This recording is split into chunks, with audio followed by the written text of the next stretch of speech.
Okay, good morning, brothers and sisters. Um, Wait a second. What am I doing? There we go. Just turning it up for myself, I guess.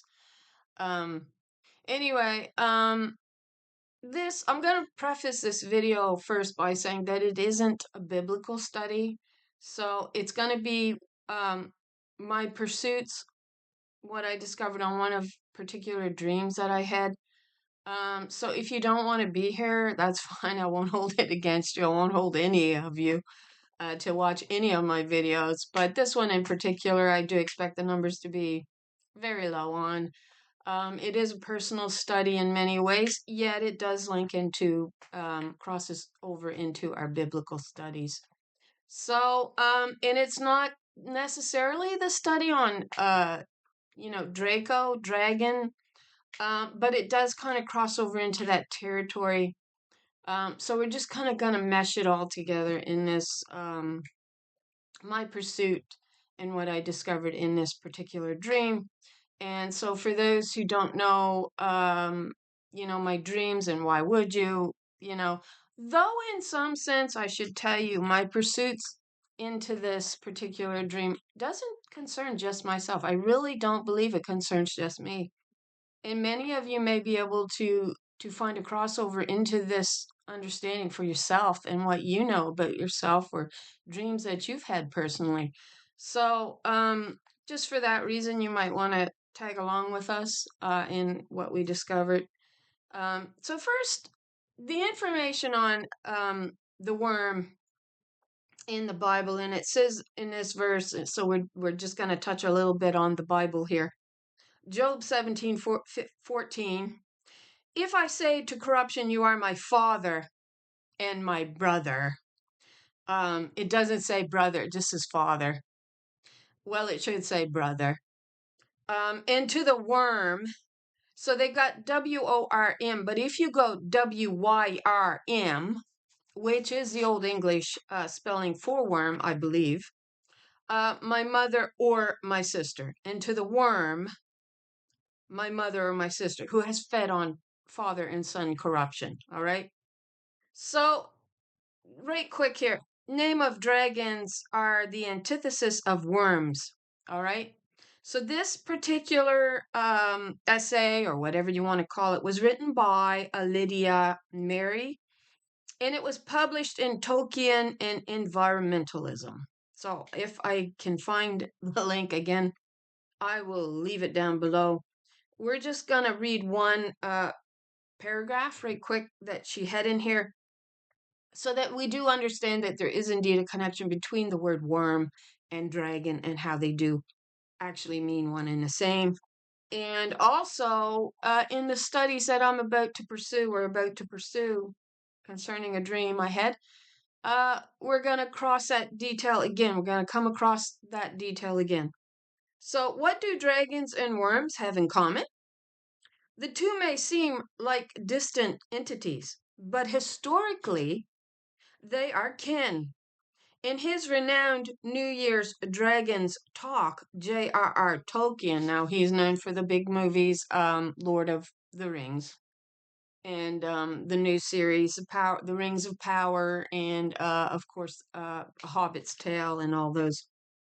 So J.R.R. Tolkien establishes the evolution of nomenclature that links a worm to a dragon. Dragons are founded on serpent and lizards, and native English word for serpent and lizard is worm, WYRM. So yeah, that's why I remembered it. I didn't reread this information for a while. Or in modern English, worm, WORM. Thus, the original worm was a serpent, and dragons were the chief of the family, indeed. So that's why we get this understanding of Mother Dragon. And dragon wasn't bad. Just to talk here a little bit. So, but today and in Tolkien's time, a worm is conceived as an earthworm. You see? So we see the passage of time really muddling our understanding and really removing a lot of our wisdom away from us. But I started to think about, our dinosaurs. and how many thousands and thousands of years old they are said to be. Billions, millions, billions of years old. And they're found in every part of the world. Why are they such a big fascination for us? They roamed freely on our planet at one time, and now they tell us they're extinct. They no longer exist on the planet, although there is some evidence that yes, they do, in much of a hidden capacity. But why are they such a topic for us? Because they're dragons. They're the dragons. They were known as dragons in the old world. They were not known as dinosaurs. That's a relatively new term to us. And here we've got the Draco constellation here. We're going to bring that in to the topic here. So is it that we were part of the Draco constellation at one time? And that's why dragons roam freely on our planet at one time, why it's such a big um, concept or fascination for so many of us. And there's evidence that they're not as old as they claim. There's historical accounts of them in like the 1600s, 1700s. Some says that many of the species were not belligerent. They were very much benevolent. So we really get a really screwed up concept when left to man, in his archaic thinking to shape our understanding of certain creatures and whatnot. And not that that aspect may not be there, but certainly it's always, negative in that they're so, belligerent. And yet there's these historical accounts that they try to wipe the internet. They don't want you finding them, these historical accounts of these dragons that exist, especially in medieval days. They used to ride them. They used to keep them as pets, and some of the, say, oh, no, no, no, no, that's not what it, yeah, I'm starting to think, yeah, they did. Um, but if we were part of the Draco constellation and these dragons freely roamed on our planet because that's part of that system, then you have to look at planet Earth and all the understanding that we have acquired of the eye, which is where the water comes from, your eye, which is a symbol of knowledge, right? So planet Earth looks like a blue planet, doesn't it? It's blue in color. And it's because it's so full of water. And then you get all the Hollywood stars covering usually the right eye. They'll cover it. So it makes me wonder, and this is, some people say, well, that's just foolish, and maybe it is. Maybe it is. But we need to ask questions, and it doesn't matter how stupid your question is, ask it anyway. And I know people like to beat you down for asking stupid questions. Well, there's no such thing as a stupid question like the unasked one. That's the dumbest question, not asked. So it left me thinking that, is it perhaps Earth, gonna sound crazy, used to be the right eye of the Draco constellation? I mean, it's a possibility, isn't it? You can say, no, no, no, no, no. Well, God says in one passage, I will toss you. And we know where the passage is in Isaiah 22. So we'll go there, even though this isn't a biblical study.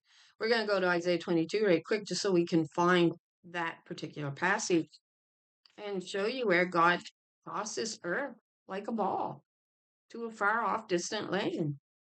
And then people say stars don't exist. There's no such thing as planets. Well, look up the word star in the New Testament. It says planet. I mean, come on.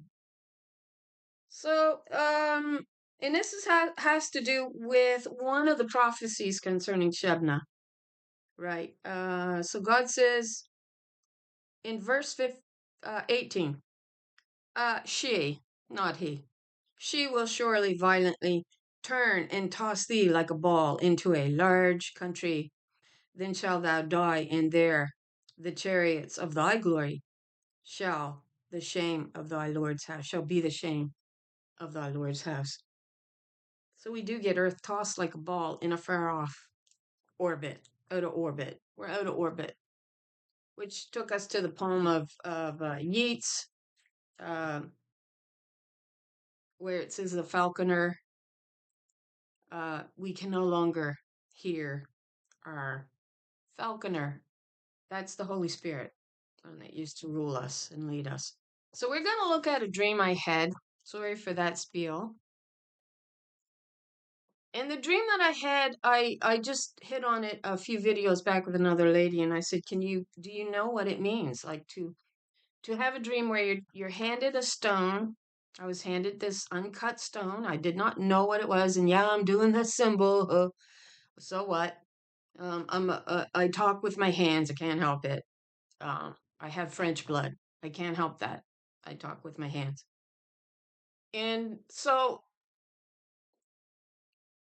I gave the dream where I was told to polish this uncut piece of stone that I had been given.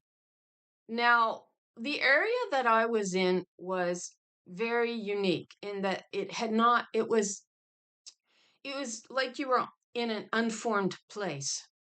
There was dirt, there was rocks, but there was nothing really shaped at that time. And it was distinct. I was supposed to be aware of my surroundings and that I had been handed this piece of stone that I did not know what it was. And I actually had to look it up. And I was only instructed to polish it very lightly on the top. So I was to polish this uncut piece of stone that had been gave to me. Now I didn't see anybody physically hand it to me. It just went from this scene to this scene in the dream. And I got the distinct impression that it was female that was instructing me. And I can't remember if I had on my 3-stone jacket at the time. It seems like I did. I can't find the book that I logged the dream in. That would have been in 2017. So again, I was gave this dream in March 28, 2017. When you look that up on the Hebrew calendar, it comes up as Nisan 1. And I had 2 dates gave to me, and I don't even remember if I concluded their meaning or not. That's how bad. And that's how much information you get, in your mind and can't keep track of it all. But there was 2 dates, and that was that 1st of Nisan that I was given that dream on. And the other date was the 1st of Tishri. And I can't remember why that date became, if I had another dream on that particular date, or if an incident took place. I can't quite remember why those 2 dates the Lord pointed out to me. I don't know if I surmised something and wrote it down somewhere and then forgot it, which is always a possibility. But those particular dates became important there for a time for me because I was like, well, what does the Lord want me to see? 1st Nisan to 1st of Tishri. I don't know what I concluded, I'll be honest.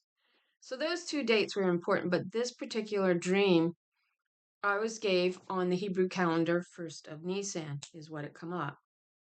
And the dream was I was told to polish this stone, and in the next scene it had been inserted in my belly, not in my navel, not in my belly button, not in that area. It had been put to the far right of my belly, and it was clearly healing around the stone. And I was like, what under the sun does that mean? I had no understanding what that meant. The only thing that I could conceive of was that it was because I had been studying the birthright, which was Joseph, which was linked to Joseph in his birthright in the multicolored coat. In no way did that idea come to me like through the day of this stone and blah blah blah blah, all of that was in that dream. Sorry for saying blah blah blah blah. I'm starting to sound like that Count Dracula in Transylvania. Do not say blah blah blah blah. I do. I say it all the time. But anyway, I was absolutely shocked by that dream. I was, because I could not understand it. And I did a lot of research, and this may have come up, and I just may have just dismissed it for whatever reason, because my mind wasn't able to receive some information back then that it can now because of all the steps that was taken to get there. So while it might be irrelevant to some of you, it might bear watching because you might find yourself in there somewhere, unbeknownst to yourself. So I started with the research into dragons. That's how I began into this foray, and along the way, I hit on this information. So I called the research Dragon, Gaia, and Memory. So the word dragon comes from the Greek word drakon, right? Which originally meant serpent or giant sea fish. That's interesting. Over time, it evolved to mean dragon in the sense of a mythical creature. So we see the evolution of our thoughts being pulled in a particular direction and how we are taught to receive things in this fashion by our current system as opposed to what it actually might mean and how we lost sight of those deeper understandings. So over time it evolved to mean dragon in the sense of a mythical creature. The Greek word itself is derived from the verb dragoness. I can't say it. Dragoness means to see clearly. Or, watch this, to watch. We're getting watchers there, ain't we? Yes, we are. We're also getting, because we knew what the word watcher there meant. You know what it meant? To arouse awake, to stay awake. So dragon is directly taking us back to the word wakeful ones. To be a dragon sister, dragoness, means to be a wakeful one. That's what it means, according to the old tongue. So it means to see clearly or to watch, to be a watcher. The verb is rooted in the Proto-Indian European word dirk, which means to see. You're willing to see. You're willing to open your eyes. You're willing to open your ears. You're willing to be filled with the truth. Also, a lion is, in the old languages and the old imagery was often referred to as a dragon, a lion, a lioness. Yes. So the connection to memory comes from this idea of watching or seeing clearly. Memory is often linked to clarity and to the ability to see. Well, you can only see when you choose to open your eyes to watch and see, right? Past events in your mind. So, memory is often linked to clarity and the ability to see past events in your mind. So that comes back to the word to recall to mind, doesn't it? So while the connection is not a direct connection, there is an underlying theme of perception and clarity in both words. So we see. So we knew what the Greek word dragon meant, and it mean to be keen-sighted, and it meant the ability to influence governments from behind the scene. So there's a lot going on, isn't there? So from the Abram publications, the meaning of the word Leviathan, which is what they call a dragon in the Old Testament, the great initiative human unity. That's what Abram publications determined that the word Leviathan meant. The great initiative human unity. Etymology from the verb Iowa, IAWA, sounds like one of the states in the United States, to join or connect. Look at that. So we see the plates of the dragon scale, right? Connecting, right? So okay, so I'm just seeing where I'm gonna go from there. Okay, so now we're gonna go to this topic. Let me see if I can feed in here how we're gonna do this. So when I started researching the meaning of a stone set in the belly, what could that possibly mean?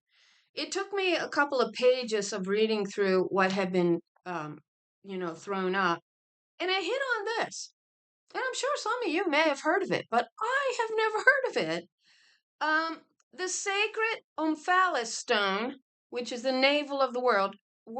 Omphalos means navel of the world, and communicator of the gods. And I hit on it while reading Wikipedia's Gaia.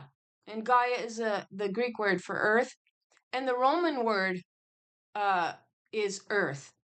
So we get in a connection to the feet and the toes. Honey, I own Daniel too. Between the Greek and the Roman kingdom. Now, can I find this? I wanted to tell you this, if I can find it. It was one of the last things I wrote down, I think. I may have wrote it on a note. Oh, I did. I wrote it on a note, I think. So I left that in the other room. Okay, so forgive me for being so bloody boring right now. I'm gonna pause this and I'm gonna go get the notes. Okay? Because I don't think I did write it there. Okay.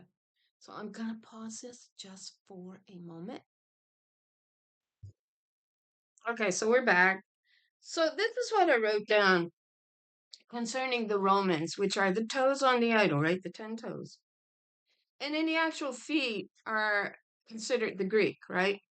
So the Romans admired the Greeks. The Greek feet and the Roman toes on the image in Daniel 2. And while the Romans were victorious in battle, they admired the intellectual and artistic achievements of the Greeks. Over time, the Romans absorbed many aspects of the Greek culture. This is important. Adapting them to create a unique blend that shaped much of what we recognize as Western thought.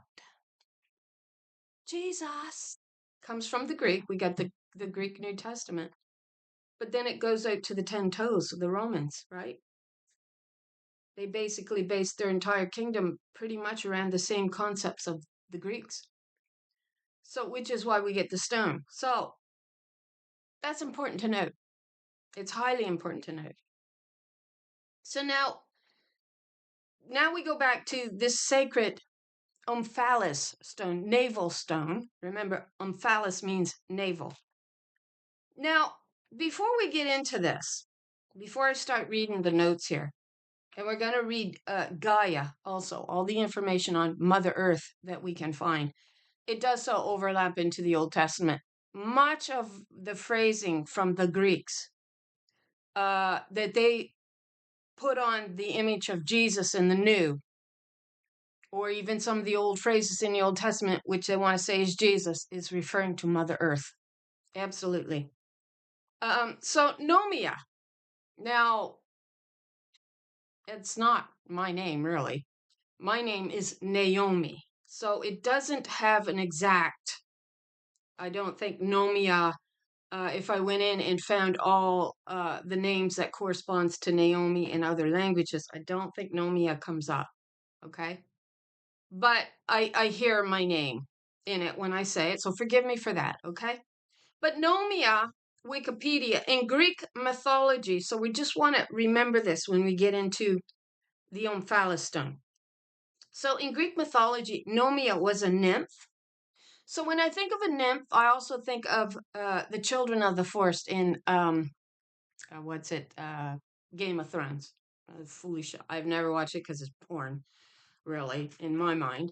But I have picked up many of the segments on YouTube that doesn't have any of the dirt to try to follow the theme through it and the idea through it. So in Greek mythology, Nomia was a nymph of where? Arcadia.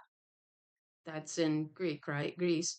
Where the local people believed the Nomian mountains to have been named after her. So this is important in the whole pursuit of the Omphalos Stone. So meaning Nomia is a Greek girl name, meaning and pronunciation. So the name Nomia is of Greek origin, derived from the Greek word nomos, meaning law, right? Or custom. In the Greek culture, Nomia is associated with the concept of law, order, and tradition, which is highly important, isn't it? So it's interesting to note that when we got studying Jesus and the Antichrist and the feet and all that, how that all ties in together, that we come to understand the Antichrist was really the antinomian, and the antinomian meant against her law. So for those who wants to dispute that, what is the mystery of lawlessness then? We have solved what the mystery of lawlessness is, and I'm going to write that down here. Forgive me for this. Because, so what's the mystery of lawlessness? The mystery of lawlessness is that he stole her law from her, and he set in play a religious lie, a male idol, building of this male idol, and force-fed it to us, we're told in the Old Testament, so that you would believe a lie and hand over your host as the creator in this earth. Coming back to the Omphalos Stone, girls, women, mothers, daughters, that you are the creator. Yeah, and we're made in her image. But they attacked her law. And that is the mystery of lawlessness right there. That's your antichrist. That's your antinomian, right?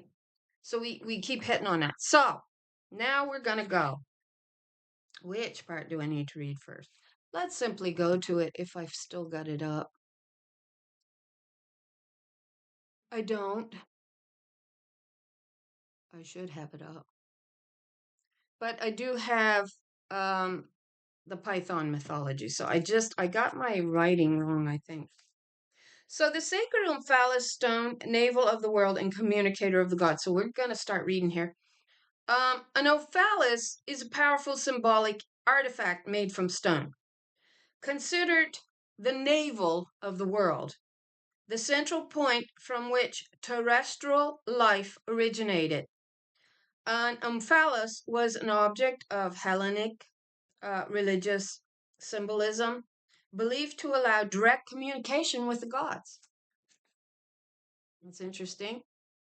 So as the stone is placed at the center of the earth, so there's many locations of the world that claims to be the center of the earth. Now they claim Israel should be, if not is, the center of the world, which is questionable. It was called the Omphalos stone in the meaning of Omphalos being navel. A late legend states that the god Apollo, this is important, slayed the great serpent Python so that he could establish his oracle temple at Delphi, and that the Omphalos marked the exact spot where he slayed the python.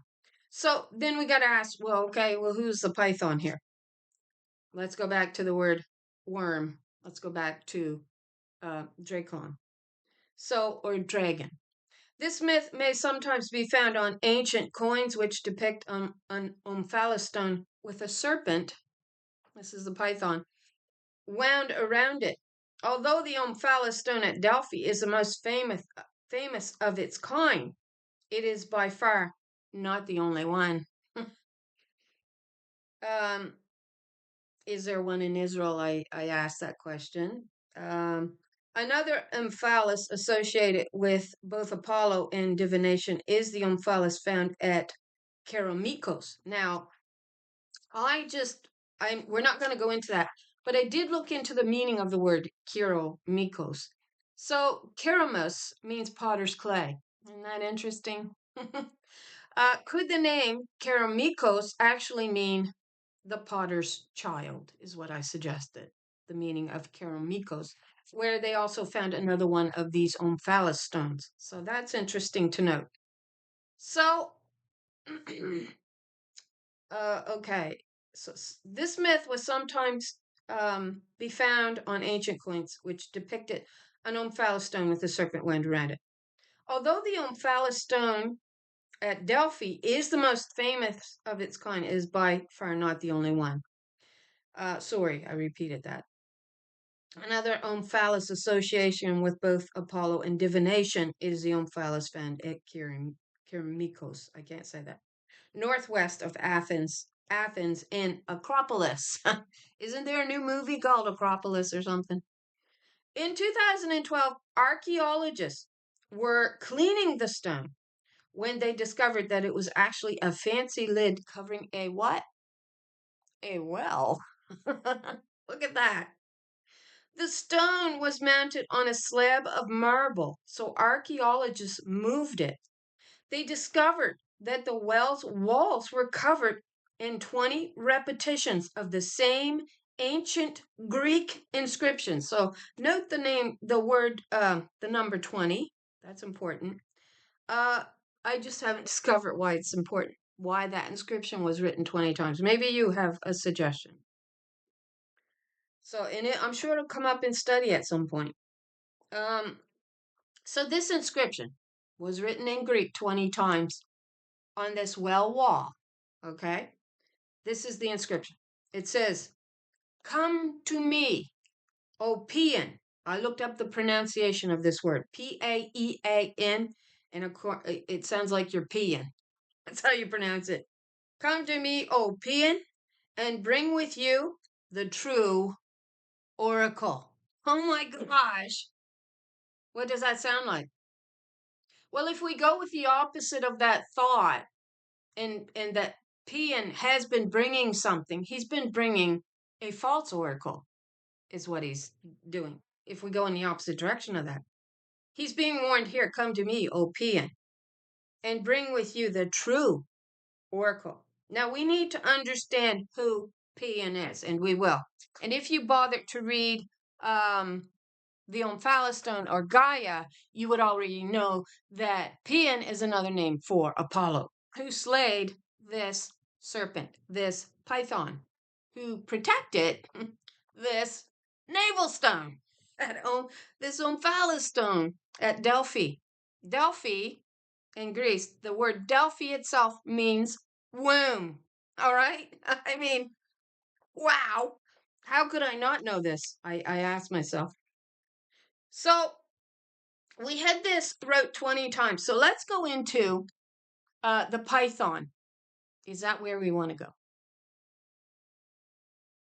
Or do I need more references here? Yeah. So I don't know. Should I pull that up? And they also, I didn't get it read, did I? Okay, so it must be ahead. That it was also, they determined or they believe that this well, they divined from it. It was used for, let me see if I do have it wrote here. Yeah, I'm sorry, I didn't finish reading. So come to me, O Paean, and bring with you the true oracle. Paean here refers to Apollo. All right. So in 2016, it was reported that the well was likely used used in divination with water. That it was likely used, in hydromancy. Why is that important? Divination with water. So it takes you to the verse in Genesis 44, verse 5, concerning Joseph's silver cup. Joseph is linked to the female blessing, which is the birthright, right? As we understood. So what's this verse in Genesis 44, 5? "Isn't this the cup my master drinks from and also uses for divination? This is a wicked thing you have done," he says, that they took his cup from him, that he divined it. When you look that word up, divined, in that particular passage, it's going to come up 5172. Practice divination, and it's going to say, by means of a cup, i.e., by, guess what? Hydromancy. Now, I believe in that video I said I don't think it was hydromancy, but I can't remember what I speculated. It was another word that meant hydromancy with something else added onto it. So it was with implied power to learn secret things. So what is the mystery of lawlessness? To look into this well of water, of knowledge, right? And we are the vessels that she's filling full of this water, which is going to link us to this Omphalos Stone. It's all around. I don't know how you can't see it. You do have to work to see it. But with man-made religion that's got this whole world as a harlot spirit, the entire world, just about 7.4 billion, are idol worshipping. They're knave. God calls them knave ones. Another word for knave one is a fool. Bow down to, in just about every case, male idol worship. And for at least half of that number, you've got this idea of faith, faith, faith. Faith leads you to do nothing more than to sit still and put your faith in something, but not to do the hard work yourself or studies. That's absolutely what's going to yield you up the great blessings. It is. Because that means you're opening your eyes, you're watching, you're being aware, you're studying what's going on, you're studying the word. Faith is another way to cut off your knees and stop you from doing anything, from moving from the spot. It's a way to put you in fear. It's a way to close your eyes up, to shut your ears, and not to pay attention or be a watcher or a wise one or a keen-sighted one. That's what faith is. That's what faith has done to this world. That's why you stand in the shadow of this man-made idol from Daniel 2 that every successive kingdom and king built upon, and you stand in its shadows hoping that it's going to protect you. But it's going to fall on your head. That was the promise. God said, if you don't come away from this foolish snare that they laid for you, and I promise you it's going to be very hard. It'll be a chosen few that's able to hear my truth. And that's wisdom. She says, when I called, none of you could hear instructions from my hands. You can't listen to me because you've been taught the lies of a fool. And you have fell into his his snare, which is Sheol, which is Hades, which is hell. You wash in water, you don't wash in blood. And it was his law system brought in the bloodshed that you are currently washing in by supporting it. You are to wash in mother's waters. That was what was going to keep us safe. And we get all of this allegory around Mother Earth Gaia and all of her connections into the Old Testament, should I not get to it. So here we got hydromancy, and it does so link us back to Joseph's cup, silver cup that he divined it, which is also what we realize to be the Holy Grail in many ways. Yeah, it's not this male idol that this entire world is built on, the entire world of man is built on, and really stopped woman from claiming the host that was always hers, that she produces to teach them the righteous laws of wisdom, our mother, who another word for our mother is earth. She's also the universal womb out there. All these planets comes from mother's womb. And when we get into Gaia, we're going to hit on another word that we already studied. So let's keep moving here. So let's get into the Greek Python myth. And regardless of my notes, I'll throw in what I remember reading, okay? And how we want to pull it together here. So in Greek mythology, Python was the serpent, the dragon, sometimes represented as a medieval style dragon. So I wanted to know what medieval style dragon was usually depicted as. And it's usually depicted as what you picture as a dragon, but with wings. It usually has wings on it. That's one of the difference of the interpretation of a medieval style dragon, I think, was one of the things. Living at the center of the earth, believed by the ancient Greeks to be at Delphi, at the womb. Delphi means womb, center of the world. So I years ago watched this special called The Lapis Lazuli, and I did find it again just this morning. So I can post the link and you can watch it.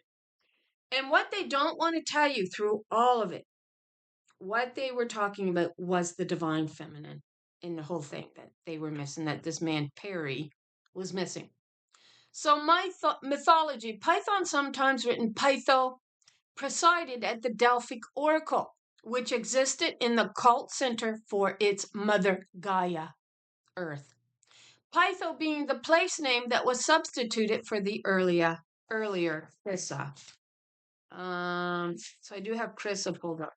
I don't know that we're going to go into Crissa all that much. Although, if we get out from this study, I may come back in on it if I feel I've missed, because I did look at Crissa. She was pretty important, but we have a lot of info. So Greeks considered the site to be the center of the earth, represented by a stone.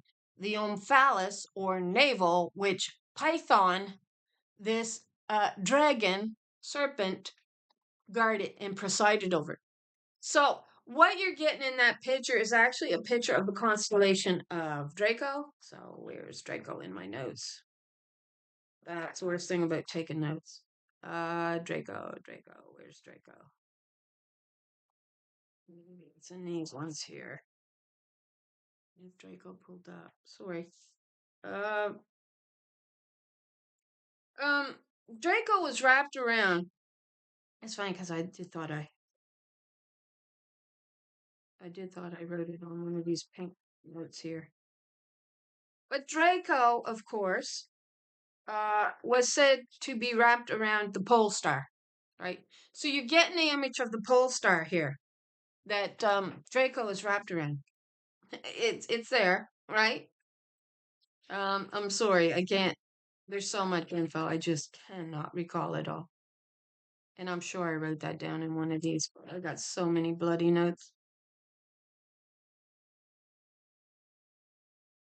Anyway, it's an image of Draco, the constellation again. It's taken us back to the Draco constellation every time. I'm certain now that we were part of the Draco constellation. And concerning the lapis lazuli special that I'm going to post underneath, I realize now, based on all of this mythology, if I don't get to it, we'll read through as much as we can, that they show the image of the Illuminati, supposedly, these men coming down out of the mountains holding a box that is glowing. And you'll get this idea of the king in the Hobbit series of movies there, the five armies, Battle of the Five Armies, that the king had this stone that would glow. And once he found that stone, he was all powerful with that stone. And it's going to take us back to Python and the slaying of this particular dragon that watched over the navel of Earth, right? And what it represents is they stole the heart of that dragon, the heart of the man. They stole the heart of the dragon, is what happens here, even though it's all about the slaying of this dragon. And it's also about a priestess. It's also about the pursuit of the law. It's about all of these things allegorized. And you're not allowed to see it. We see Apollo actually, when he goes after Python, that in allegorical terminology actually rapes the womb, is what he does in this allegorical overview that they can't come right out and tell you. Because we've been taught so many wrong ways of thinking, and to receive this idol of Jesus means that all man is good, that you're to look at him as good, and that woman is really dumber and less. I'm sorry, but that's how it comes at me off the pulpit. She's dumber, she's less, and she must allow him to do with her whatever he chooses to. And his law states that he can, and God's law states that he can. Yeah, the Torah states that he can. This dispensation of the law off of the Mount of Desolation that made her a desolate spirit, his law. So it all comes together when you're doing your studies, when you're following the Spirit's lead. It does so lead you in that direction. So, what was I was driving at something there. So, yeah, again, it comes back to showing them carrying something away from the mountain. And you know what I think they carried away? I think they carried the mother's daughter away. And she became heartbroken. And she represents the Draco constellation that is so angry at us. And though it's written in the Bible like, oh, she went against us and she's come after us, we get the sense that she did, and Mother Earth does turn on us when we turn on her. You get that understanding just by looking around.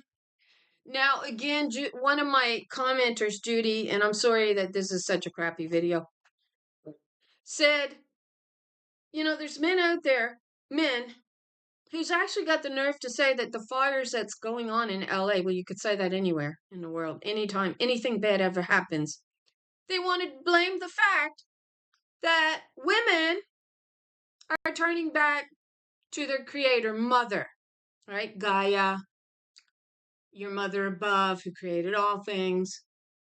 These planets is her seed. They're hers. And where she creates life, according to Gaia, also with Genesis is part of her ability to create life without sperm, which is not a seed. One of my other commenters said a seed don't move. A seed tends to be stationary. So we know it's the woman's seed that they attacked, they went after, and we get it all wrapped up in the story of Python with the Omphalos Stone, which seems to be a well of water where the priestess, also known as Pytho herself in many of the stories. So it's a really mixed up story. Some has Pytho as the priestess, some has Pytho separated as watching over the priestess, and yet it all comes together that it's basically one and the same in your understanding. But that what he stole from Draco was the eye of water that she could see through so clearly. And when you take that from her, which is representative of the dragon's daughter, Draco's daughter, she becomes very angry, very angry. Which is why you see this idea of the Draco constellation wrapped around the North Star. It's all there in our understanding, telling us a story. And you've got to be smart enough and wise enough to want to understand with your eyes, with your ears, with your heart, with your mind.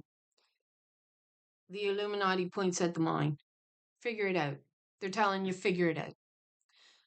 So, okay, sorry. So now we're going to go on again. Python, sometimes written Pytho, presided at the Delphic oracle, which existed in the cult center for its mother, Gaia, Earth.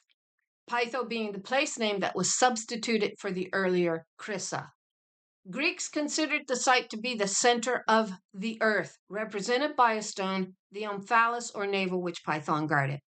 Python became the Chthonic. Now, I wanted to look up the pronunciation of this word, Chthonic. It's an important word to look up. We're not going to do it here. But Python became the chthonic enemy of the later Olympian deity Apollo. Gee, I wonder why. You know what? Apollo is symbolizing Jesus here in many ways.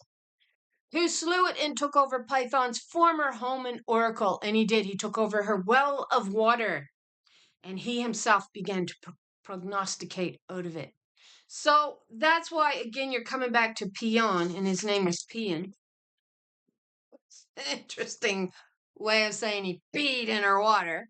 So if you look up pee in the Old Testament, it's so amazing, isn't it? It'll say semen for the waters because he did so pee in them. Okay, so on we go. These were the most famous and revered in the ancient Greek and Roman world. Like many monsters, Python was known as Gaia's. It's got son, Gaia's son. No. Python was a daughter. We're going to prove it right down here in the Homeric hymn to Apollo in the detail that gives us. So Python was known as Gaia's, not son, but daughter, and prophesied as Gaia's daughter. And she did, according to the Old Testament. This is us studying the Old Testament. It's just been concentrated into this one little story, and we see that it's validating everything that we've already studied. So in turn, Apollo had to eliminate her before he could establish a temple in Delphi in the womb. Take control of her host. You see what's going on here? So versions and interpretation. I don't know why I make notes. I really don't. Because I was like, no, you got to do this. No, you got to do that. And I'm not doing it. So there are various versions of Python's birth and death at the hands of Apollo. Okay. So this is where it tells us that the Dragoness was female. So in the Homeric hymn to Apollo, now thought to have been composed in 522 BCE, when the archaic period in Greek history was giving way to the classical period, a small detail is provided regarding Apollo's combat with the serpent. In some sections identified as the deadly Draconess, or her parent. The god searching for a place to establish his shrine, which takes us back again to Psalm 74, where they were like axemen wielding axes in a forest to cut these high trees down, cedar trees, which is going to take us to the nymphs that roamed the mountains of Parnassus, was the mountain range in Greece, which the Nomian mountain range was part of it. Yes. So he went pursuing this law. He did. Because this is where he actually pursues it. This is part of the story we're going to get to. So Apollo's combat with a certain in some sections is identified as a deadly Draconess. What's a Draconess? I wrote it down, but we'll hit on it because it'll be faster. I don't know why I take notes. I really don't. So Draconess, in Greek mythology, Dracaena, or Dracana, however you say it, it's Drakaina, is a female serpent or dragon. Sometimes. Now, this is where you're going to get this idea with human-like features. So if it's a female serpent, then it had female features. It was female. It's what they're telling you. Let me see. Feminine form of dragon. Most Draconess has some features of a human woman. So there we go. They're trying to tell us an aspect of truth here. So he slayed a female. He slayed a woman who was watching over this well of water where she would prognosticate from the gods, according to it. Wow. So the god searching for a place to establish his shrine reached the womb. Yep. He again established nothing without a host of his own, which takes us back to Satan's seed. Yep, the devil's seed against her seed, the woman's seed. Yeah. He slew the serpent and declared himself as the owner of the oracular shrine, oracle. So, meaning of oracular, if I'm not probably not even saying the word right. I think I wrote it here. I never know. I take too many notes, I guess, and then I screw myself up. But it means a place at which an oracle is received from. Made these notes last night and yesterday, all day yesterday, and I now forget where I put the definitions of some of the stuff that I wrote.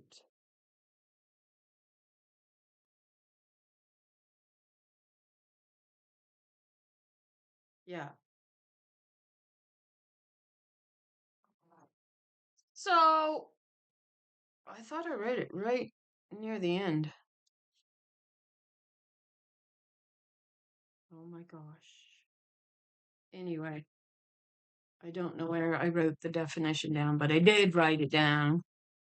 And anyway, it means the place at where you receive the oracle's prophecies from.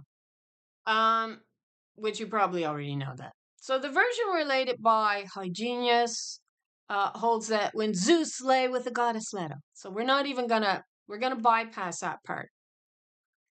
In it brings us up to when Apollo was 4 days old. So that's when Apollo was born and was 4 days old. So if you want to look at a day as 1,000 years, 4,000 years old, he was still considered a child at this point. Making his way, that's when Apollo was born and was 4 days old, he pursued Python. Making his way straight from Mount Parnassus, where the serpent dwelled, and chased her to the oracle of Gaia at Delphi at the womb. There he dared to, this is key, understand what they're telling us here, to penetrate the sacred precinct and kill her with his arrows beside the rock cleft where the priestess sat on her tripod. So when we get the over thing here, it's Python was the priestess that actually sat on a tripod. He pursued her into Mount Parnassus, which, if you look at nomia as the law, so nomia in Greek mythology was a nymph. So Earth, Gaia, is often represented as a nymph, also a goddess at times, of Arcadia, where the local people believe the Nomian mountains to have been named after her. So the Greek meaning of nomia is law. So what is the mystery of lawlessness? We get told it and they weave it in these stories globally, what they did to her and her well, where she used to prognosticate prophecies. Now, if you want to call the law prophecies, whatever, she was the one that could come and go, is the idea, and receive the information from out there. Now, we know the stars exist because of Obadiah 1, when he took control of her well of water and accused her of playing the harlot. After we clearly see here that he pursued her law, he pursued the ones responsible, and it's not just this one. We get many nymphs mentioned in Gaia, so we're going to go over to Gaia in a minute. But he pursued, making his way straight from Mount Parnassus, where the serpent dwelled, and chased it to the oracle, chased her to the oracle of earth, Gaia, at Delphi, at the womb. There he dared to penetrate. He raped her, the sacred precinct, and killed her with his arrows. We get Baal. Another name here would be Baal, husband, bridegroom, lord, and master. That's what he wants to play, your lord and master, telling you he's your head when he took control of her well of water, which, according to Joseph's, he used this silver cup to prognosticate hydromancy. He used it to see the mysteries. So he pursued her, he pursued the law, he took control of her well of water, and then we get his seed against her seed coming up and taking control of her law. So you're never going to get out of this place alive. She's the one that was supposed to be the one in the throne of power, and they stole mother's heart, is your idea. Draco's heart, the dragoness' heart, when they stole her daughter and murdered her. Yeah. And that's what you see the men carrying down in lapis lazuli, this glowing heart, this glowing stone. And they're the ones that removed her heart. Yeah. And she's also the pearl of great price, not by Jesus.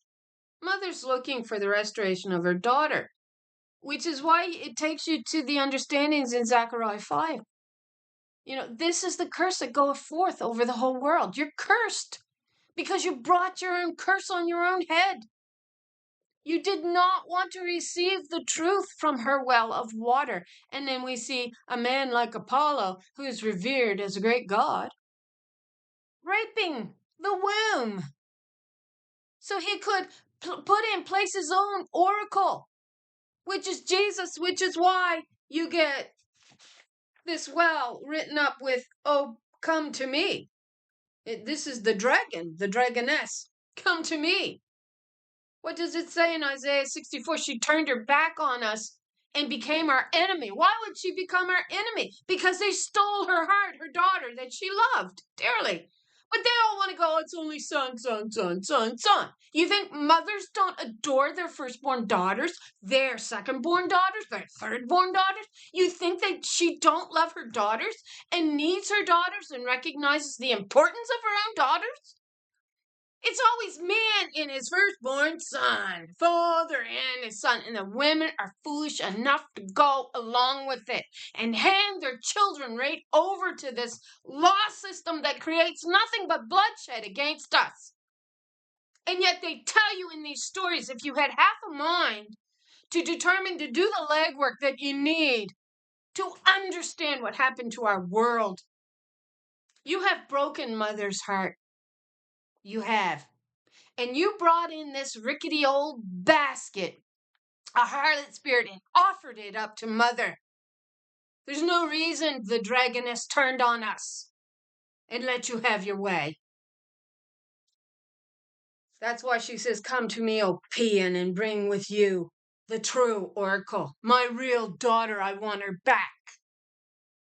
which is why you find Draco wrapped around that North Star, pointing the way home, right?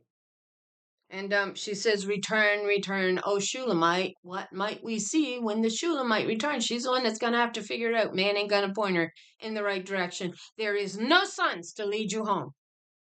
That's what it says. I forget the verse, but it says, she who had borne meant 7 daughters. Her time went down on her. The sun went down on her. She that bore 7, her time ran out. But she who has borne many sons languishes, because there is no son that can lead you home. There isn't. So she proves the fact that she is the seed of her mother, right? We prove that we are our mother's seed and that we are cut from our mother. Isaiah 51, know ye not the rock from whence ye are cut from, dear sisters? As the branches, the new scepter that is claimed by the Dragoness, we come from the original root. We come from her, is what we're showing. We're showing that by being the watchers, by being the wakeful ones, watching and waiting. So we know that this is all interconnected. This is why Draco keeps coming up in our line of sight. This is why Leviathan keeps coming up in our sight. So what else can we give here? So yeah, and it also took us back to that word, the Lord, 4756 in the Old Testament, and why she was able to tell Daniel about Nebuchadnezzar's dream. Now, it's not so much about all of that dream and breaking that down, so much as what the word there that defined the Lord there, Myrrh, M-A-R-E 4756, which meant, the actual word meant vision, sight, meaning a master, meaning to see or to look. So this was so at the time a female. Now they got it he, but this was so a female, or it may have been a male looking to take over her position of power. Yeah. So, yeah, I've got this picture of Draco. It was wrapped around the North Star. Draco Constellation was posted June 26, 2024. At this particular website, I went and I found this information, but it was posted June 26, 2024. Draco and its famous star Thuban tonight. If you have a dark sky, you'll be able to pick out the constellation Draco, the dragon, winding around our modern day pole star, our AKA the North Star, which is called Polaris. There you go. So that's a picture of the coins that held this python wrapped around this stone. It is. It's a picture of that. So a nymph is a minor female nature deity. So again, you come back to the children of the forest and the men that came into Westeros and took everything from them. Took everything. Is basically your overview. And they want to put in nothing but the whole time they're putting in the rape of women in through there, pornography. So deity in ancient Greek folklore, distinct from other Greek goddesses, nymphs are generally regarded as personifications of nature. They are typically tied to specific places, landforms, or trees, and are usually depicted as maidens. Okay, so now we're going to go to Gaia. Okay.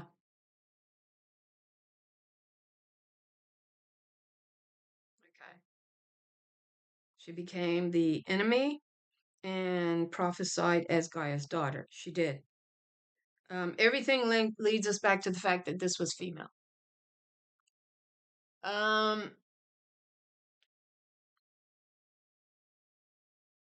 Okay, so I don't want to read nothing else, I don't think, in this.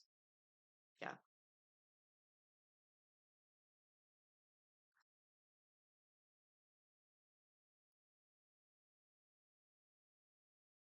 So again, it links us to the story of Baal, who shot at the daughters as he passed over the wall.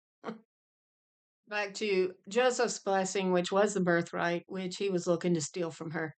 And he fired words, arrows off of this fake bow. Bow's a symbol of a covenant. And he fired at these branches, these daughters, as they passed over the wall. Daughters. So we're going to go to Gaia, which is the Greek word for earth, and earth is the Roman word. Earth. Okay, earth is a Roman word. So this article is about primordial Greek goddess. For the theory of earth as an organism, see the Gaia hypothesis. So I did go in on that, and that was quite interesting. So one of the men, and I forget his name, wrote the Gaia hypothesis, and in his hypothesis, he says that Earth is actually a living organism, and that she has the power that when Earth starts to get out of, what's necessary to be a perfect, environment for life to be sustained, and when that starts to move away from that, she'll do what she needs to do to get it back into that way. And so he says that the Gaia hypothesis states that she is a living organism with the ability that, say, we become low on some kind of mineral or some kind of gas in our atmosphere, that she has the ability to rectify that.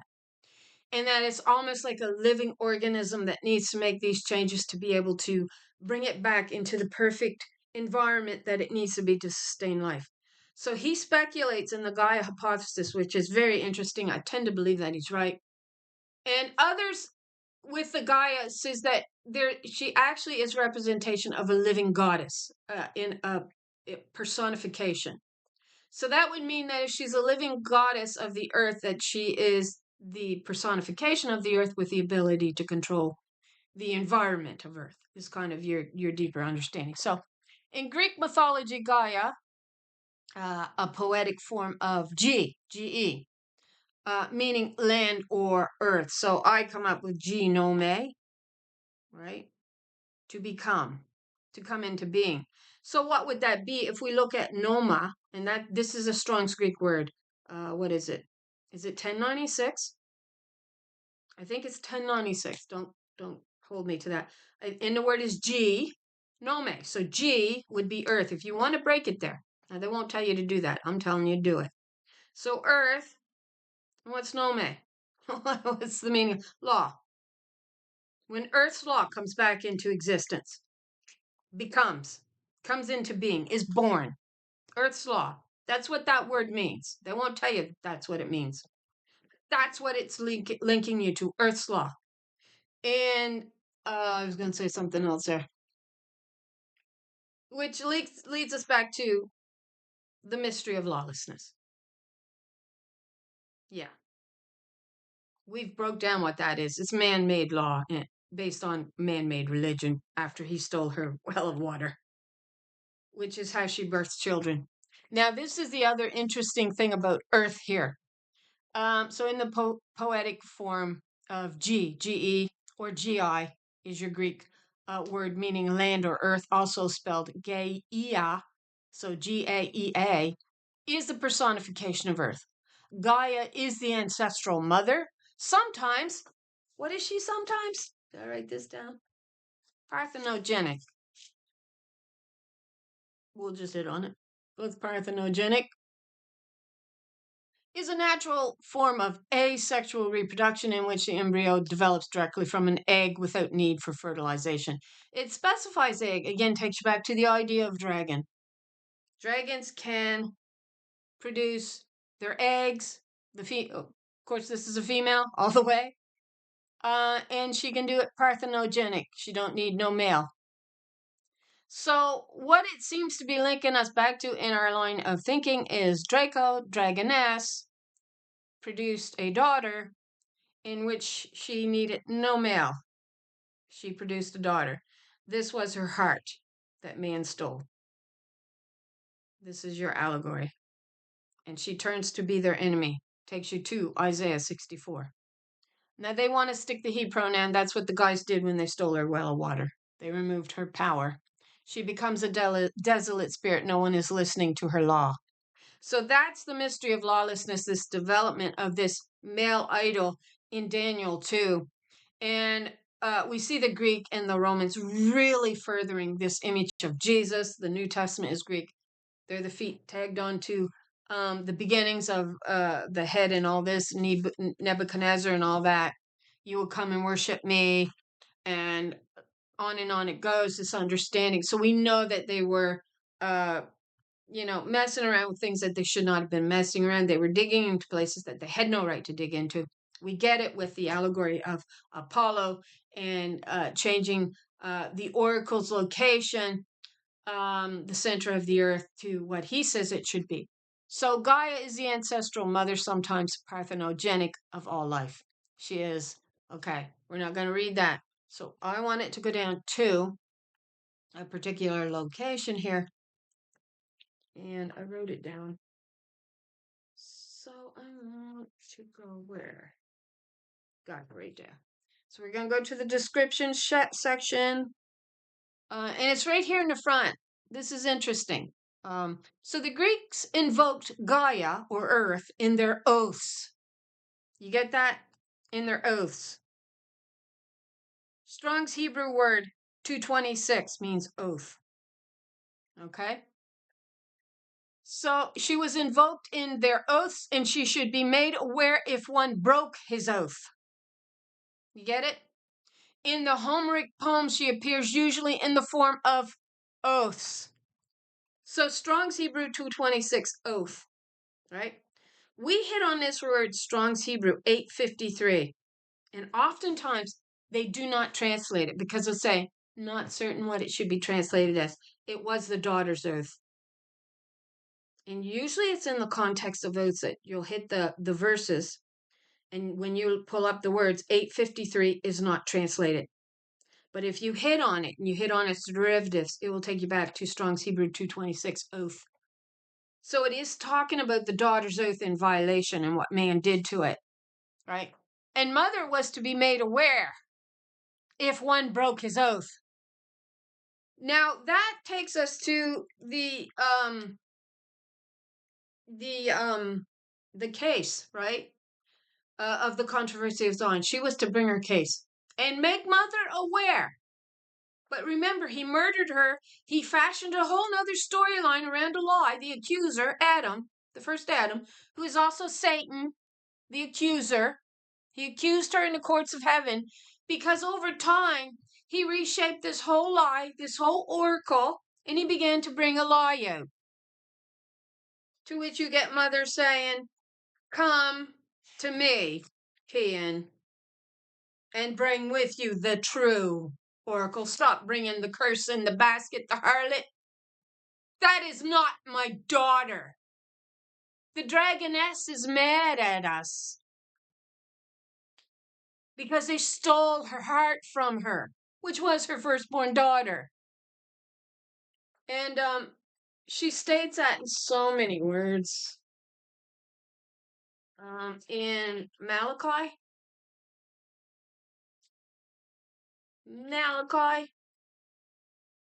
she says, you married the daughter of a strange god. Sorry, I can't remember the whole. So it is Malachi, it's not my job. Which is the last book. Malachi is the last book in your New Testament. I know that much. I remember that much. Let me see here. So she says, you have dealt treacherously, and abomination has been committed. Now it says in Israel and Jerusalem, we'll say in peace. For Judah has profaned the holiness of the Lord, which she loved, not he, which she loved, our mother loved.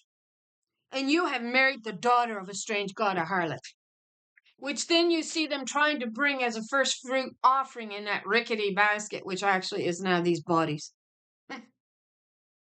These rickety bodies that cannot hold together, formed by man's lie, taking over her house, forcing her to create his lie for him when he attacks her womb. That's what we see in this story. And mother's mad about that. which is why she says, "Come to me, O Paean, and bring the true oracle to me." And it's all there, right? But you married the daughter, and you dealt treacherously with the daughter that she loved, which is why she's telling Apollo, who in many senses is Jesus, who is not the oracle. He's a friggin' lie. Built up. So I wanted to read that part.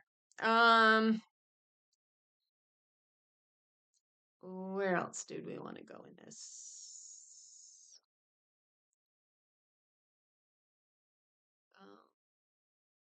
Let's see.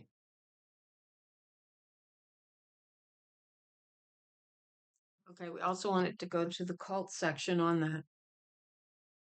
So, in ancient times, the earth was considered a plain or a flat disk with a wide extent. The earth goddess, we wanted to read this, so that we get the idea that the nymphs are here, the children of the forest, which are always portrayed in the Game of Thrones series as women, of course. And man come against her. So this is a telling of the same tale over and over, and it's all through the Old Testament.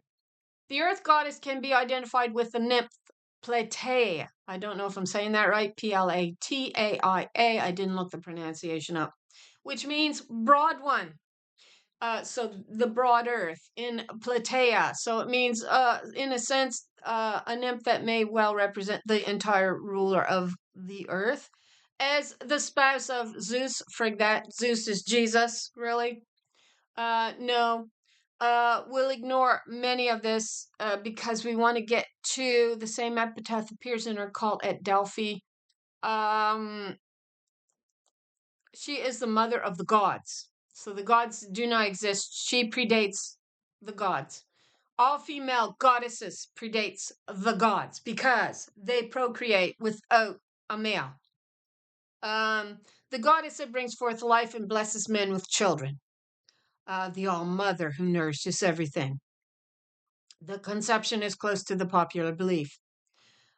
She is called the life giver. She is the mother of the gods, is a form of Gaia. According to Pausanias, Athens is the great goddess, which is an appellation of the mother of the gods. What else do we need here?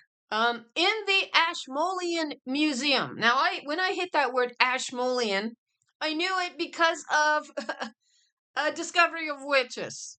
They use the Ashmolean manuscripts, which it's interesting. So Ave shows Pandora, which is the all-giving mother, another name for. So they want to say chaos. Well, she's not the one that created the chaos. He is. When he penetrated the womb, and he was not supposed to pee in her waters. So Ave shows Pandora, all giving, rising from the earth, and according to some scholars, she may be identified with Gaia. Traditionally, Gaia means earth, and Chthon, under or beneath the earth. So there we kind of get the idea of demonic, beneath the earth, right? But she did turn to be their enemies because of what they did to her firstborn daughter. However, Scythian has occasionally the same meaning with the earth. There was something I want to get to here. It's very interesting reading. It's important that you go through and read this if you're interested in it. Because there's so much here. And again, it speaks in allegorical terminology, so you have to figure out who's in view, what they're actually saying. And then they mishmash the information, such as Python was a separate entity from the priestess, and yet in some of the contexts, it's all one and the same. She guarded the well of water. So you're constantly dealing with that, constantly. So he pursued her, it says, he pursued,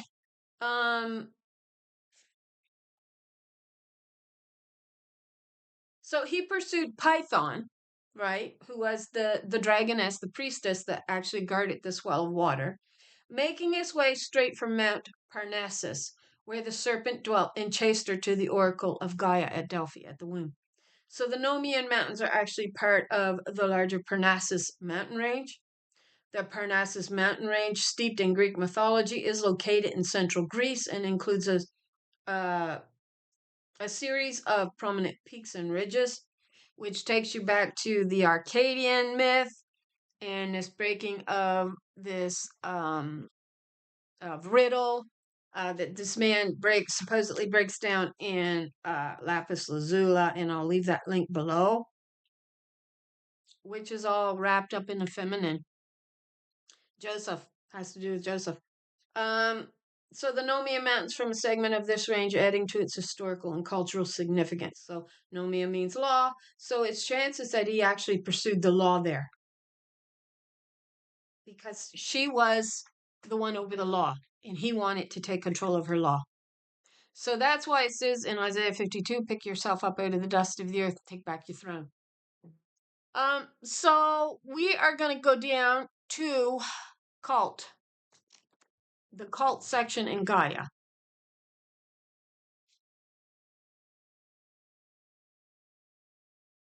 I just don't remember right off what I wanted to read. Right there.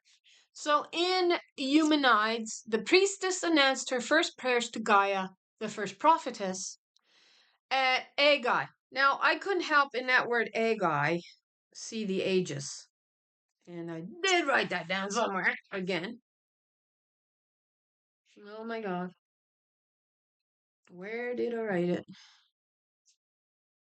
And it's 4 meanings, so I should have numbered here. Where? We should have numbers here somewhere. The meaning of the aegis. Is it back? Oh my gosh. I remember writing it all down, but now I can't find it. Sorry about that. I'm sorry. It just seems to be natural for me. But it meant 4 different things, the aegis. I'm gonna have to go in and look it up. I wrote it down. Oh my gosh. I guess we'll have to pull it up. Aegis, Wikipedia. And it's Aegis, and my hands is in the wrong place. Aegis, Wikipedia. If you scroll to the bottom of it, it's going to tell you what it means. And supposedly Athena and Zeus wore this. Now, Athena was Apollo's sister, wasn't she? And she becomes represented as kind of wisdom herself. So what's that all about again? So the Greek aegis has many meanings, including 1, a violent windstorm. I rush or move violently, a thunderstorm. So that took me to the passage in Ezekiel 13. She says, I will use a violent windstorm to rip down your wall of lies. Then, 2, it was a shield of a deity as described above. And 3, it was a goatskin coat. So we got the goats, the lilies of the covenant, the she-goats, from treating the word as meaning something grammatically feminine pertaining to goat. So they would wear this goat skin as a symbol of their mantles. You see, it's all ritualistic because it was the she-goats who were the lilies of the covenant, who is identified in the Genesis 15:9 covenant. She was a daughter that was to prognosticate the law of God from the well of water. Yeah. Now, a well, it's interesting, this well of water, this whole idea constantly takes me back to a gateway, to this idea of a gateway. He made his way out to her throne of power, according to Obadiah 1. He set himself up out there as the oracle, which is why he gets a warning from the Dragoness. So in Obadiah 1, we'll go to Obadiah, provided I can find the book. Obadiah 1, what does it say?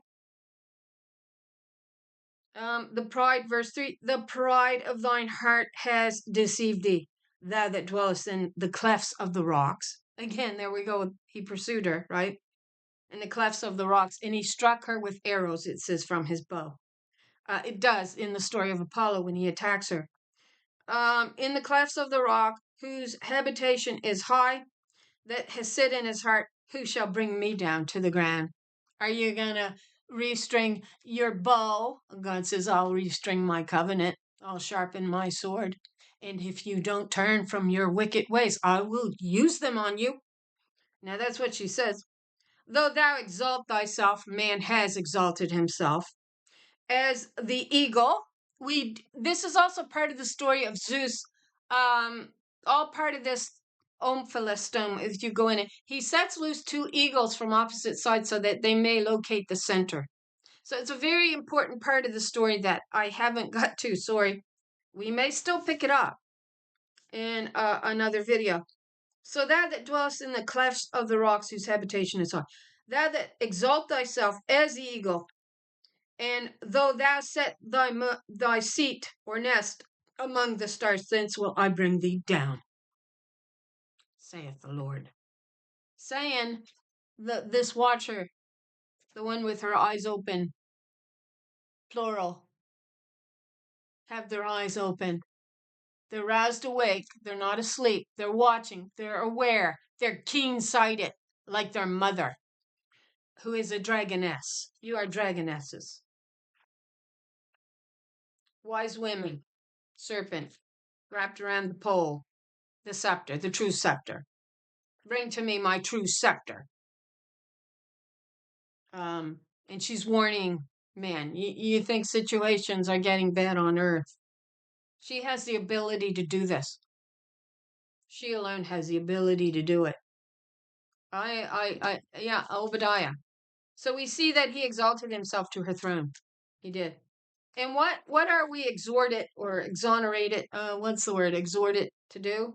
I can't remember. The vision of Obadiah, thus saith the Lord God concerning Edom. Another word for Edom is Adam.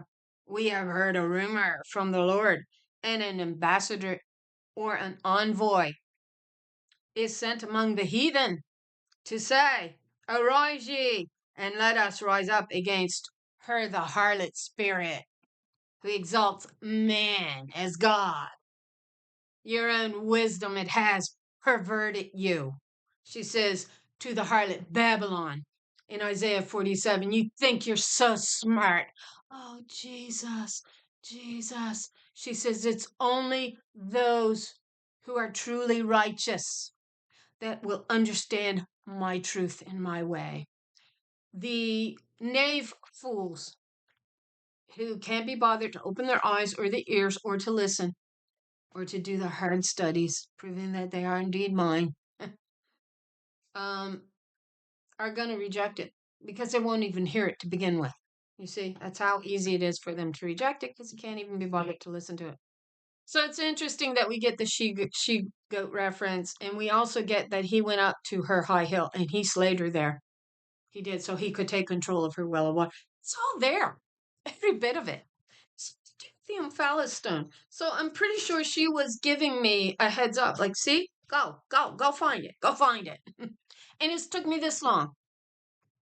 I mean, unbelievable how long it will take you to do something in this life. So I'm going to go through these notes right quick because I'm hitting enough of them.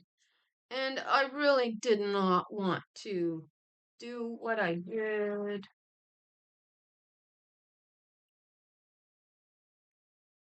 So I'm just going to pour through this information. You know, there's so much that we could understand if we were willing to search for it. We have to just be willing. So I'll leave the website also to the website where I found this information was found at the Ancient Origins, Unraveling the Mysteries of the Past. And it was updated on June 5th, 2018. And it was under the title of The Sacred Omphalos Stone, Navel of the World and Communicator of the Gods. Okay, so then we have Dracon, which eventually took us to watch. She's watching, she's waiting to hear her daughter reborn. Her heart was broken. According to much of the imagery that we see the Illuminati showing us in Lapis Lazuli, I'll leave that link posted below. We see the memory connection. We see the meaning of Leviathan, meaning the great intuitive human unity. So So we also see the reference in Genesis to Joseph's cup that he divined out of. That would actually be the female blessing birthright. It was hers. It was always hers, not his. So is Apollo related to Apollyon, destroyer? That was another one. Also called Abaddon in Revelations 9:11. So closely related. So I asked this question and it come up with this answer. It says, yes, the two are closely related. The name Apollyon, who is your destroyer, is closely related to the Greek god Apollo, who was sometimes associated with plague and destruction. So again, it takes me back to this idea where men are saying, well, it's, that you're turning away from your male gods. Basically is what he's saying. And you're turning to female, and that's why all this is happening. This is happening because she says, if you do not turn back to me in my ways, I will restring my covenant and my bow, and I will fire away at you. Or I'll let Apollo keep doing what he wants. So however you want to look at that, take it whatever way you want. So, Omphalos stones have also been found at sites such as Thebes and Karnakin, Egypt, and in buildings of the Vinca culture in southeastern Europe. Yet these stones probably functioned differently from the Delphic or Omphalos stone. For instance, many buildings of the Vinca culture contains an Omphalos stone, indicating that they may have held some ritual significance to the people of the ancient times.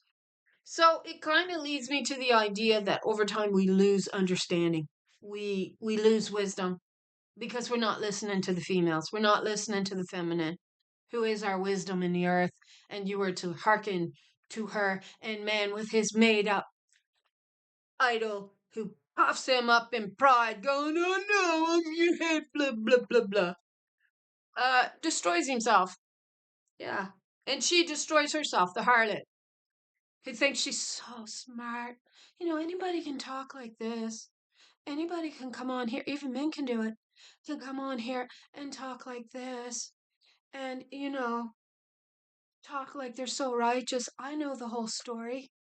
I could come on here and sound so righteous, according to man made ideas of it, which is why she says my path is narrow. And there's a few that understands deeply my righteousness because you question what you're seeing. Your eyes are open. Oh, I see. He's my head. I must shut up. I must submit to him. I'm the one bearing the burden. I'm the one bleeding. I'm the one that has the rights removed from me. I'm the one that tells me I have no goods. And this sounds righteous to your mind? Oh, there's something wrong with you. So as the stone is placed at the center of the earth. Okay, I read all that. Come to me, O Peon. You Peon one.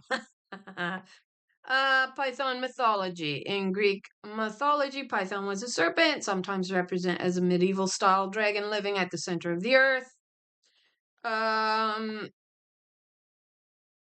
me see. Python, sometimes written as Pytho, presided at the Delphic oracle, which existed in the cult center for its mother Gaia Earth.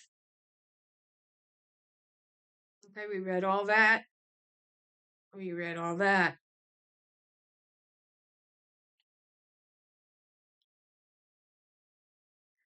Dracana is the female. Dracana is feminine. It's a female dragon that he slayed, so it was mother's daughter. Okay, so yeah, we'll catch this right quick. So in another Greek myth, Zeus is said to have released two eagles. Now you find these two eagles in Ezekiel 17. Yeah. And the first eagle chooses out her branch, her scepter, which is, from all understanding, the righteous spirit. And then a second eagle gets released. So this second eagle, of course, chooses a harlot spirit. That's your basic understanding. So it's showing, in my opinion, when you understand so much of the Old Testament, it's showing an interconnectivity of the web of lies around the world. and how they weaved it together. And yet we're told in Isaiah 59, this web of lies cannot hold a body together, which then takes us to that rickety old basket in Zechariah 5 that's holding the harlot spirit that he's offering up as a righteous spirit. And Mother's saying, nope, you bring my daughter to me. You bring my heart back to me, my firstborn. So at opposite ends of the world, and commanded them to fly across the earth to meet at its center. So we know the eagles is a representation of the spirit. So Mother Wisdom does at its center. Let me see here. I'm missing a piece here. So Mother Wisdom in Proverbs 9. Yeah, so there is, the idea is that there is two spirits loose in the earth. Now we see Mother Wisdom in Proverbs 9. And the reason why there's two spirits represented, the righteous spirit and then the harlot spirit, who calls the stupid and foolish son onto her pathway. She says, for what else can I do for the dear daughter of my people but try their ways upon the earth? So this is a test. This is a test to the men. Are you going to receive my righteous daughters and their law system?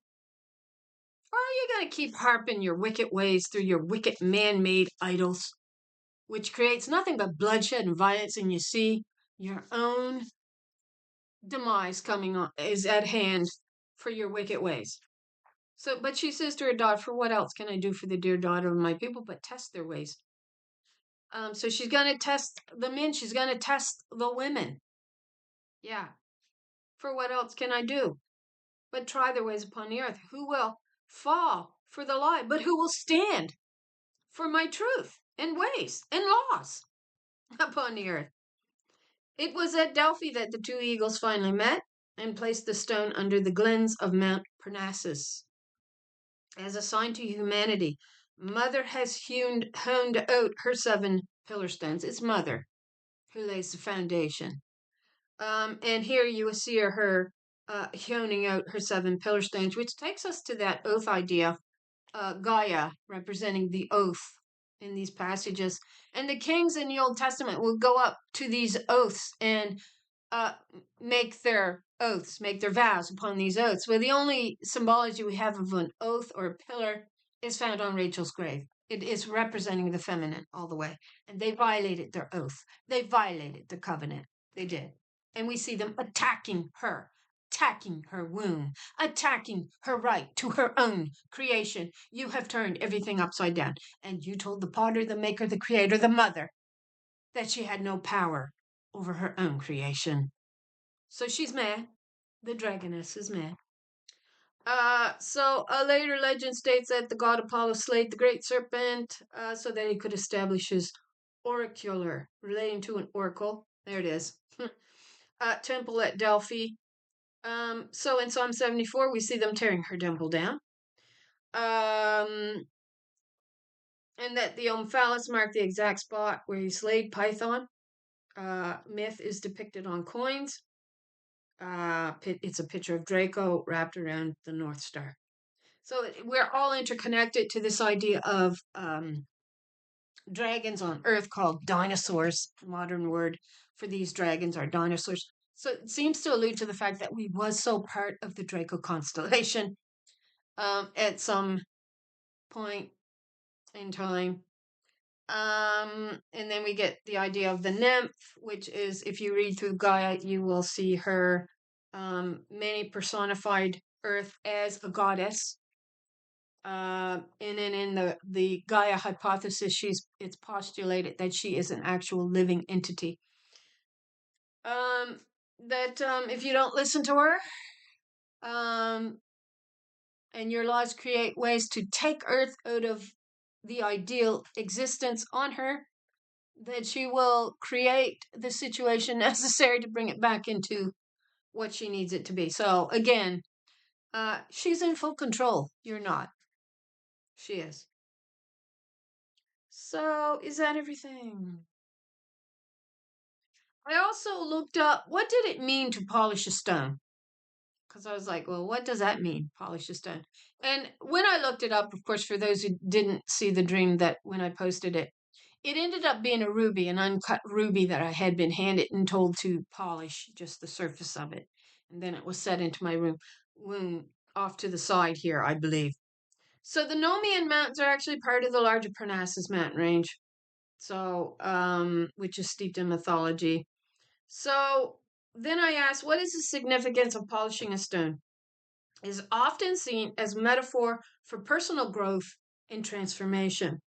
Just as a rough stone becomes smooth and shiny through careful and patient polishing, a person can become, I like that word, 1096, refined and developed through experiences, through learning. Oh, no, don't do that. You got faith.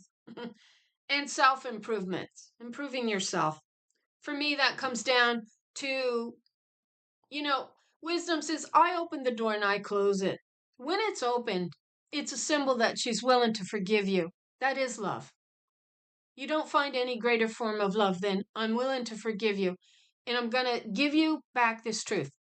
It's going to come down to your willingness to receive it. Now, some people says what I'm saying or what I get sort of away from what's, shoved up in my face in the algorithms and whatnot is that this is not true love. No, true love is, laying down flat on your back and letting him basically do to you whatever he wants. He calls that love. Rips your white rights, rips your goods away, provides you with an idol of Jesus and says how much he loves you, and brings in a bloodshed law removing all of your rights. That's their idea of love. My heart, the truth in my heart that I heard from my Creator, and up here reasoned, was that is absolute hate. That is absolute hate. The image of Jesus is absolute hate. Absolute hate. Because it's through Jesus that they removed your rights and goods and told you that he's your head. He's not my head. Wisdom, my mother, is my head. She's the one that guides me into all truths. That felt like love. That was true love to me, not his form of it. So while the door is open, she comes like a thief in the night to give you the truth. That is love. Absolute love. She's saying, I'm willing to forgive you right now. You hear my truth? You live this truth. I forgive you. You're mine. But the men want to try to shape this and reform it like Sennacherib did in the Old Testament and blasphemed the Holy One. And reshape the brother to hate the feminine. You see all of it going on. All of it. That's why she comes like a thief in the night. They don't want to hear. They're still in darkness. Which is where their own made up God is gonna come upon them in the darkness. So this is love, absolute love, in my opinion. So it becomes smooth and shiny through careful and patient polishing. A person can become refined and developed through experiences, learning, and self-improvement. It symbolizes the journey from raw potential to a more complete and polished state, reflecting dedication, effort, and the passage of time. Exactly. But how many people don't never change? They just come out with these fake voices and they never really examine what's in here. I'm sorry if I'm too real for you. No, I'm not. I am what I am. And I knew that was hate off of the pulpit. I knew Jesus was hate off of the pulpit. And yeah, well, it had aspects of, I, like a hen, will gather my chicks to me. There you go with your father image, ignoring the mother. That's love, is it? How is that love? How is that love? That's not love. And we see what it led to in the law. The mystery of lawlessness is a male God writing her laws and telling her that her children are his and that she has none and no rights. That's hate. Absolute hate. Forgiveness is the door opened while she is here to give you the truth. That's forgiveness. That's love. So if you don't hear it in your heart, then it says there is no righteousness found in you. None. You're not her child. So, sorry for the messed up video. I apologize. I had it so worked out in my mind. I just let the spirit lead. That's how I have to do it. So, I'm sorry if this is offensive to anybody. I just wanted to pursue it, and I was shocked. I found 7 years later, almost, after the fact. Is there anything else I wanted to tag on? I encourage you to pursue your own personal visions and dreams, your own personal, um, you know, thoughts, feelings that the Spirit leads you to. I do encourage you to do that because she is attempting to do it out of love. And we wounded our mother. We did. She was so hurt. I can see it in the lapis lazuli. They carried away her beloved daughter, her beloved firstborn daughter, and tried to offer up a harlot. That's what these men have been trying to do. And you hurt mother every time you do it. And you don't care because it's all about Father and his children, Apollo and his children. After he penetrated the womb, he raped her. Plain and simple. So that's not righteousness. And we all come from that. We all come from that. Mother's looking to restore us. So thanks for watching. I pray the Lord blesses you with an abundance of truth. And look at that. The sun's starting to come out here. Oh, lovely. And what did I say? I hope you're all blessed with a lovely day. And thanks for watching.